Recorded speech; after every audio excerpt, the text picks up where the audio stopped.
ಇನ್ನು ಮಾವಳ್ಳಿ ಶಿವಣ್ಣ ಅವರ ವಿರುದ್ಧ ಗೋವಿಂದರಾಜು ಅವರು ಆರೋಪವನ್ನ ಮಾಡ್ತಾ ಇದ್ದಾರೆ. ಏನದು? ಗೋವಿಂದರಾಜು ಅವರು ಒಂದು ಆರೋಪ ಮಾಡಿದ್ರೆ ಆ ಆರೋಪಕ್ಕೆ ಟಕ್ಕರ್ ಅನ್ನುವಂತೆ ಮಳವಳ್ಳಿ ಶಿವಣ್ಣ ಅವರು ಸ್ಪಷ್ಟನೆಯನ್ನ ಕೊಡ್ತಾ ಇದ್ದಾರೆ.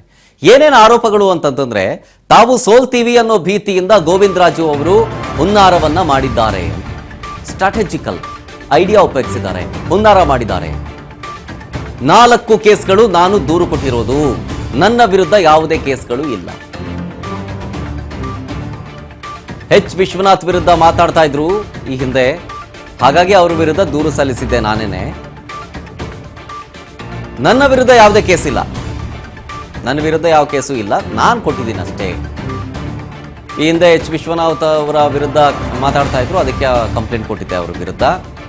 ವೋಟ್ ಚೋರಿಗೆ ಹೋಗಿ ಈಗ ಸೀಟ್ ಚೋರಿಗೆ ಮುಂದಾಗಿದ್ದಾರೆ ಅವರು.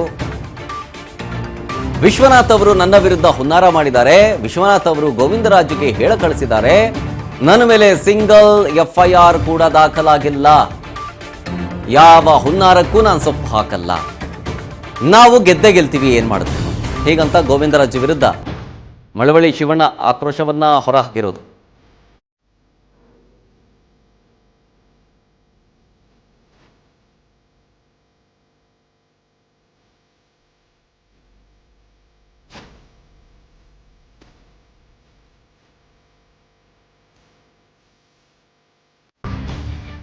ಮಳವಳ್ಳಿ ಶಿವಣ್ಣ ಅವರ ವಿರುದ್ಧ ಗೋವಿಂದರಾಜು ಅವರು ಗಂಭೀರ ಆರೋಪಗಳನ್ನು ಮಾಡಿದ್ರು. ಅದಕ್ಕೆ ತಕ್ಕ ಉತ್ತರ, ತಕ್ಕ ಸ್ಪಷ್ಟನೆಯನ್ನು ಕೂಡ ಕೊಟ್ಟರು. ಆಮೇಲೆ ಕೇಸ್ ವಿಚಾರಕ್ಕೆ ಸಂಬಂಧಪಟ್ಟಂತೂ ಹೇಳಿದ್ರು, 4 ಕೇಸ್ಗಳು ನಾನು ದೂರು ಕೊಟ್ಟಿರೋದು, ನನ್ನ ವಿರುದ್ಧ ಯಾವುದೇ ಕೇಸ್ಗಳು ಇಲ್ಲ.